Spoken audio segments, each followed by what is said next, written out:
مثال کے طور پر کوئی اسٹور والے ہیں یا گورنمنٹ نے احساس راشن پروگرام کو شروع کیا ہے اور وہ اس پہ ڈسکاؤنٹ پر دے رہے ہیں تو ٹھیک ہے، وہاں سے مثلا ایک آدمی کی چیز ہے، میرے پاس گھڑی ہے یا کوئی چیز ہے، وہ بازار میں ملتی ہے 2000 کی، میں 100 کی بیچ رہا ہوں، ٹھیک ہے، کوئی حرج کی بات نہیں ہے۔ لیکن بات یہ ہے کہ جہاں پر مارکیٹ ہو، سارے لوگ چیزیں بیچ رہے ہیں 200 کی، کوئی بندہ جناب وہی چیز بیچ رہا ہے 100 روپے کی، تو حضرت عمر رضی اللہ تعالیٰ عنہ نے منڈی میں سروے کیا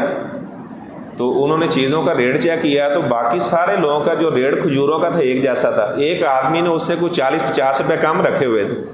تو حضرت عمر رضی اللہ تعالیٰ نے فرمایا کہ یا تو آپ ریٹ پھر ان کے مطابق کر لیں یا پھر آپ یہاں سے اٹھ جائیں۔ تو یہاں سے پتہ چلا کہ ایسا نہیں کیا جا سکتا، ایک مارکیٹ میں بندہ بیٹھا ہوا ہے تو وہ جناب باقی لوگوں سے کم یعنی پیسوں میں چیز دینا شروع ہو جائے تو ایسے خرابی پیدا ہوگی۔ یا تو وہی ریٹ رکھے، اگر وہی ریٹ نہیں رکھنا تو یہاں سے کسی اور جگہ شفٹ ہو جائے۔